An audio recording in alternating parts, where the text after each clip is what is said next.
तो हाँ भाई, सारा ने प्यार भरी राम राम। उम्मीद करूं सारा एकदम बढ़िया होगा, मस्त होगा, शानदार होगा।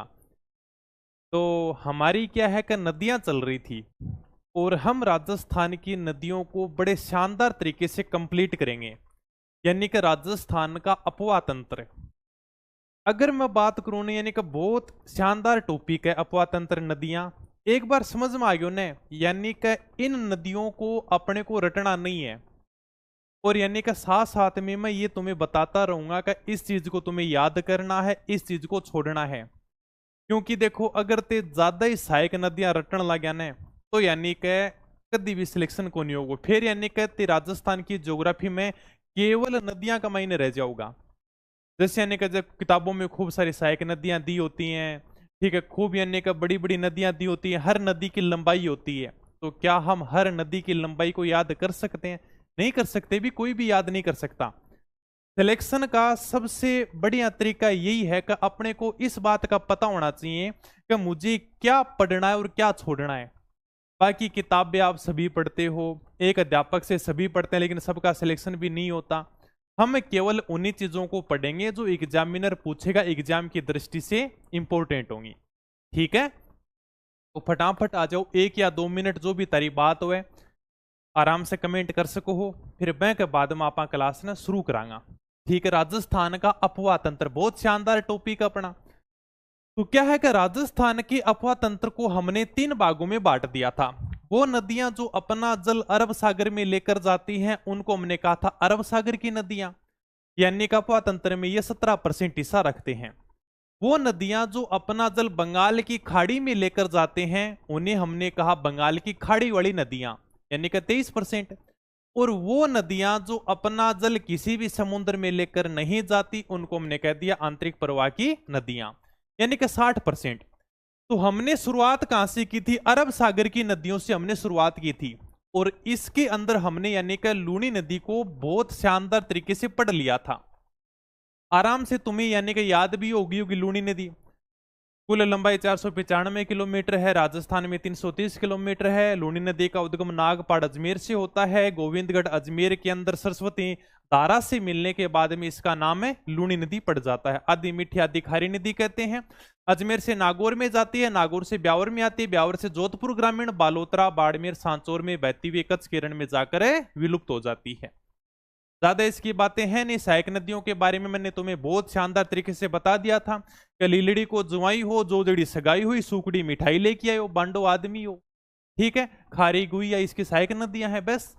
यानी कि लूनी नदी को हमने आराम से कंप्लीट कर लिया था। अब यानी कि आज की क्लास में हम दोनों नदियों को कंप्लीट करेंगे, पश्चिमी बनास और साबरमती। क्योंकि आज की क्लास बहुत छोटी है, ज्यादा बड़ी नहीं होने वाली है। क्यों भाई?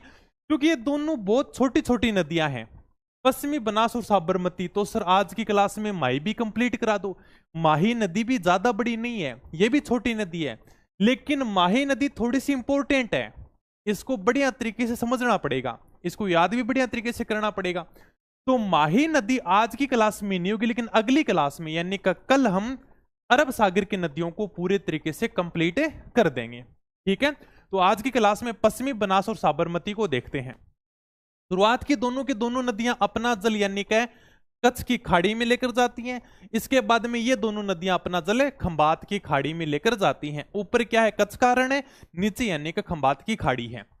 ओके, तो मैं यानी कि कौन सी नदी की शुरुआत करूंगा? पश्चिमी बनास नदी की मैं शुरुआत करता हूं। अब मैं आपकी 1 मिनट कमेंट देख लेता हूं। बीएसटीसी पटवारी में कंफ्यूजन है, क्या करूं? अरे भाई बीएसटीसी कर ले अगर इतना शानदार मौको मिलन लाग रही है तो।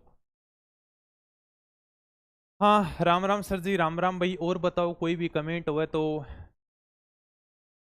इसी बात आराम से बाद में पूछ लिया करो, है ना। ताने लागे है पटवारी बड़ी इजी है, बड़ी शानदार है।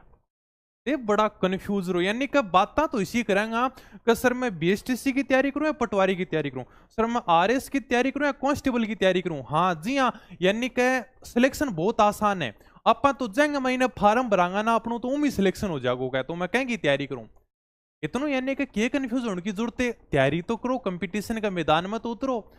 अभी यानी कहते नया नया हो जिद कह रहे होगा सर मैं बीएसटीसी की तैयारी करूं या पशु परिचर की करूं या मैं बीएड करूं, रीट करूं। एक दो पेपर दोगे ना बैंक बाद में कहोगा अरे यार कोई भी दिला दोगे, एक बार दिला तो दोगे। ठीक है।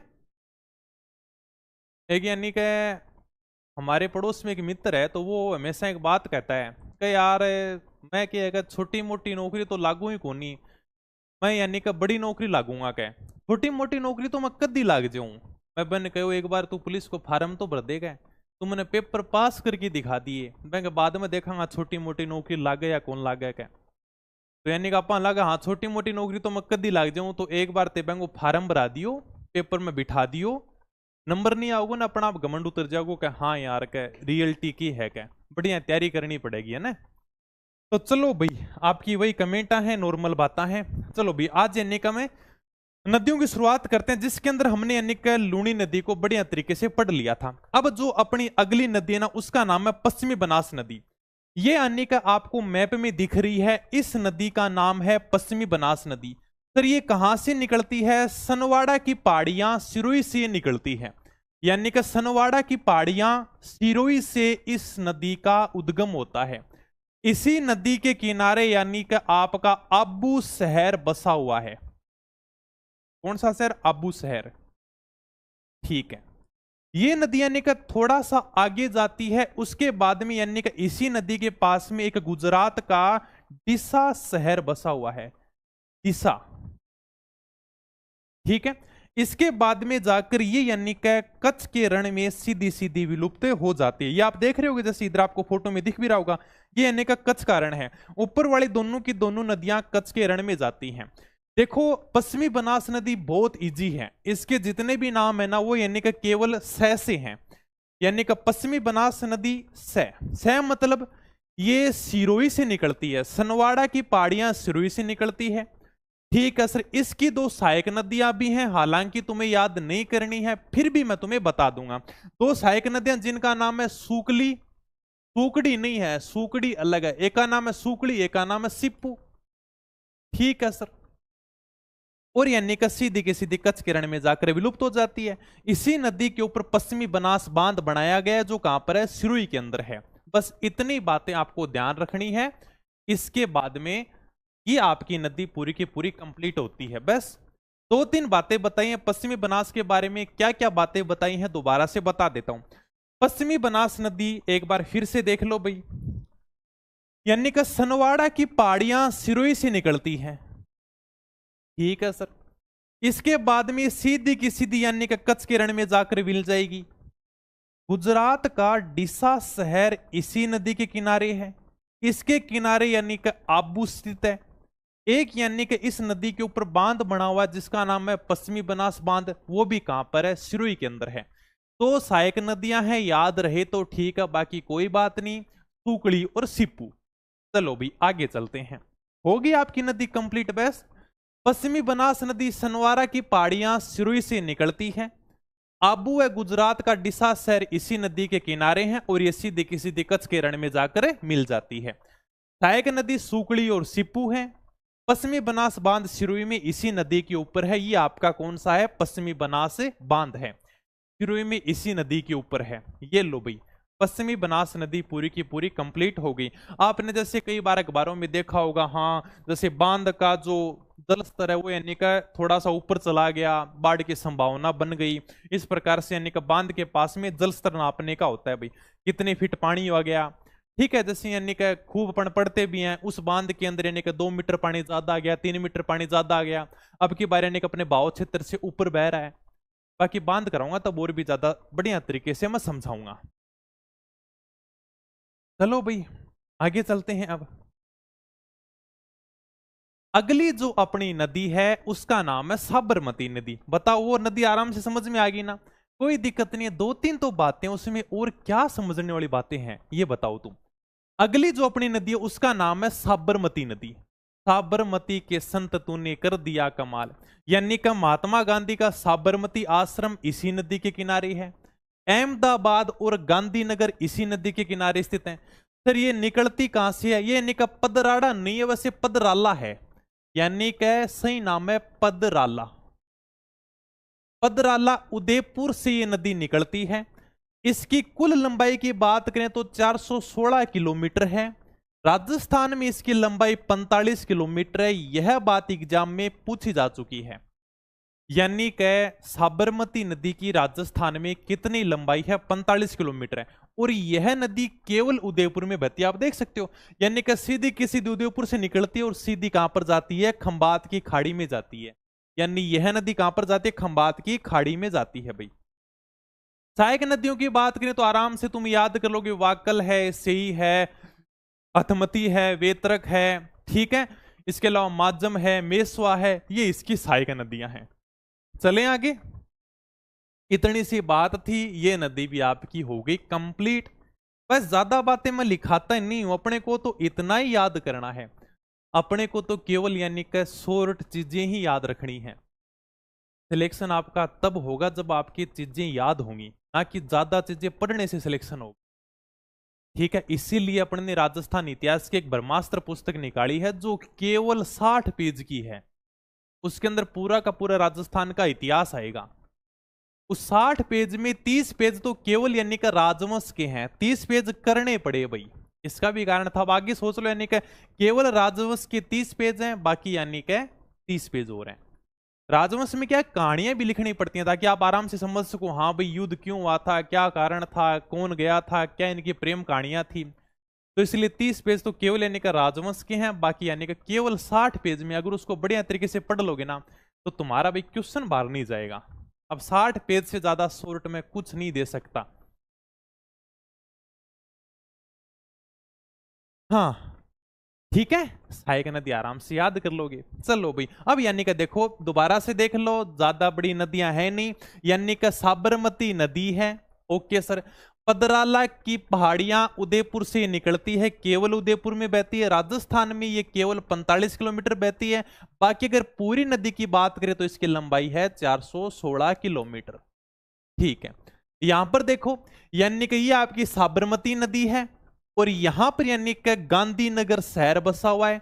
यहां पर आपका अहमदाबाद शहर बसा हुआ है और यहां पर महात्मा गांधी का साबरमती आश्रम इसी साबरमती नदी के किनारे है। ठीक है, अगर सहायक नदियों की बात करें तो ज्यादा अपने को याद नहीं रखना कि कौन सी किधर से आती है और कौन सी कहां से निकलती है, ज्यादा यानी कि याद मत करना। इसके बारे में एक तो मैंने कि थोड़ा सा वाकल नदी के बारे में लिखा दूंगा, ठीक है। बाकी यानी कि सेई नदी आपको थोड़ा सा ध्यान रखना है। सेई नदी क्या उदयपुर से निकलती है, ये थोड़ी सी इंपॉर्टेंट है। सेई नदी, सेई नदी इंपॉर्टेंट क्यों है अभी मैं यहां पर बता देता हूं। देखो, यानी कि सेई नदी के ऊपर एक बांध बनाया गया जिसका नाम है सेई बांध, और इस सेई बांध से एक यानी कि जल सुरंग निकाली गई है। यह जल सुरंग कहां पर जाती है? यह सीधी की सीधी जुआई बांध में जाती है और इस बांध को क्या करती है? जल की आपूर्ति करती है।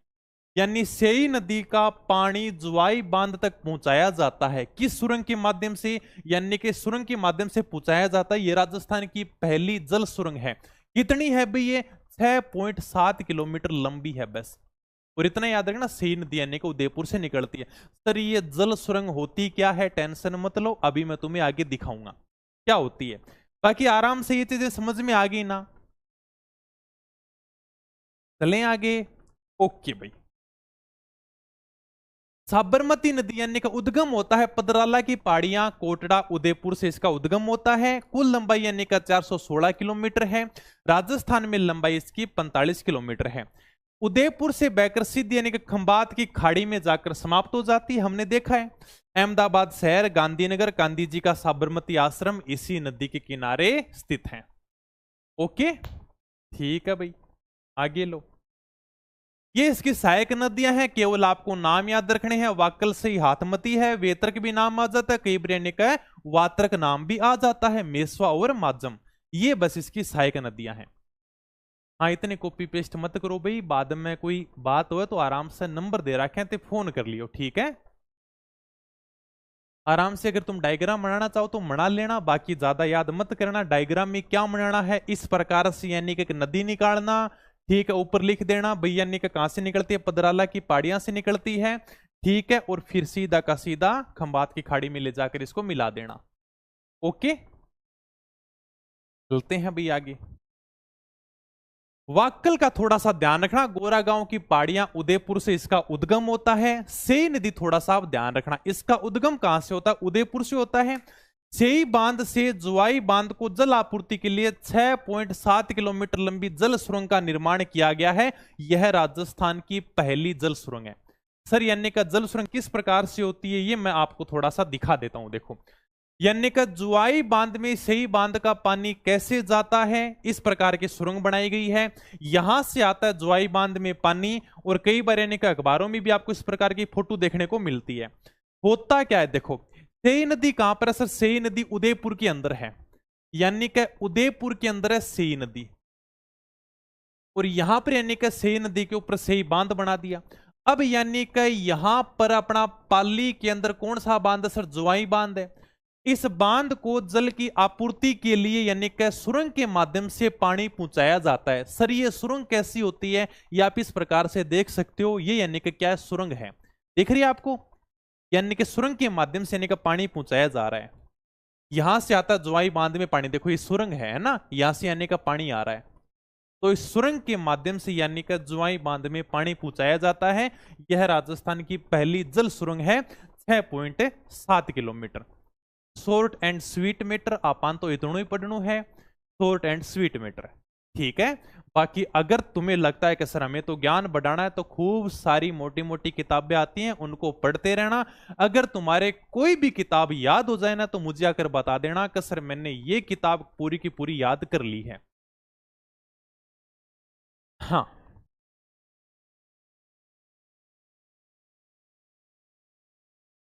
50% आरक्षण अभी कुछ नहीं कह सकते भाई, अभी सरकार के पास में है, लागू कर दिया, टीचर भर्ती के ऊपर है। अब देखो बातें चल रही हैं, क्या होगा और क्या नहीं। हो गया बस, कंप्लीट हो गया, 2 नदियां हमने पूरी की पूरी कंप्लीट कर ली हैं बस। ज्यादा बड़ी क्लास करने से क्या मजा? अगर आपको इन दोनों चीजों में से कोई समझ में नहीं आया तो आराम से पूछ सकता है भाई। बताओ आपके कौन सी चीज समझ में नहीं आई? अब मैं इस बात को लंबा खींच दूं? हाँ सारी की सारी यानी कि समझा दिया। अगर तुम्हें नहीं समझ में आया तो बता दो।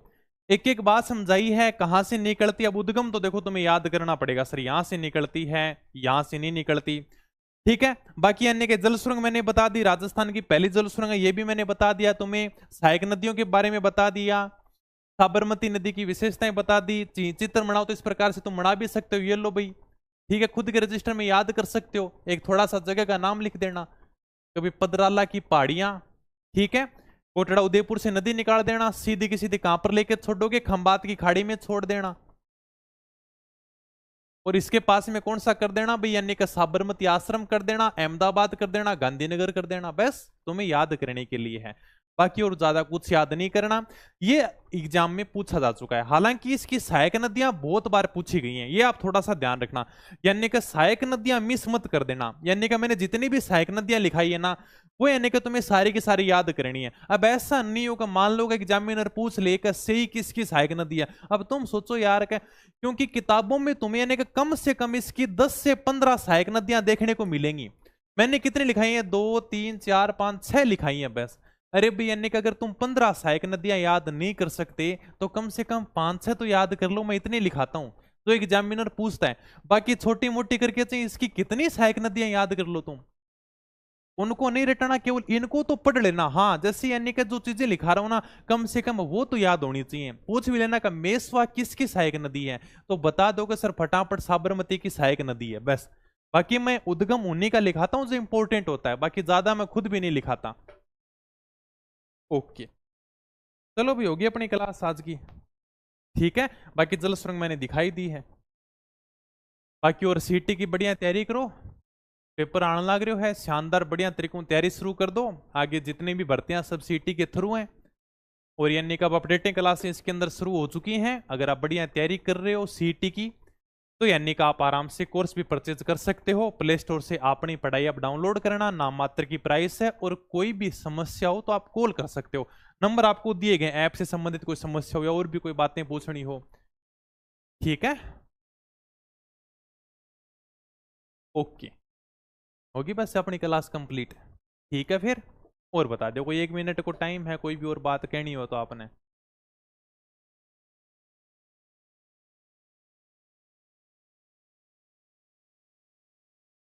ओके, क्लास होगी, हाँ क्लास होगी। अब देखो यानी कि माही नदी मैंने इसलिए नहीं कराई क्योंकि माही नदी क्या है, थोड़ी सी इंपॉर्टेंट है, वहां से सवाल बहुत पूछता है। तो माही नदी क्या है अपन एक क्लास में पढ़ेंगे। बाकी यानी कि छोटी छोटी क्लास होंगे ना तो भी इनको साथ साथ में याद करते रहो, बढ़िया तरीके से नोट्स बनाते रहो। ज्यादा क्लास ही नहीं होंगे तुम्हारी, 4-5 क्लासों में पूरी की पूरी नदियां कंप्लीट हो जाएंगी। नदियां मैं तुम्हें इतनी लिखाऊंगा, मैं तो इतनी शॉर्ट लिखाऊंगा भाई, अपने पास में ज्यादा ज्ञान नहीं है, अपने पास में तो वही ज्ञान है जहां से सवाल आते हैं। ठीक है फिर मिलते हैं जल्दी नेक्स्ट क्लास में, तब तक बढ़िया शानदार तैयारी करता रहो, नदियां का नोट्स बना लियो। बाकी पीडीएफ में क्लास की होता ही यानी कि ऐप के ऊपर अवेलेबल करवा दूंगा। तो साथ साथ में नदियां ना याद करता रहो, जितना भी टॉपिक करा दिया ना, मान लो कि कभी क्लास नहीं हो बाई चांस, हालांकि अब यानी कि अपनी क्लास डेली होगी, कोशिश पूरी की पूरी यही है। लेकिन मान लो कि क्लास नहीं हो ना तो साथ में पूरा का पूरा रिविजन कर लिया करो, ताकि यानी कि एक साथ में आपकी पूरी की पूरी क्लास से कंप्लीट हो जाए। ओके फिर धन्यवाद, थैंक यू, जय हिंद, जय भारत।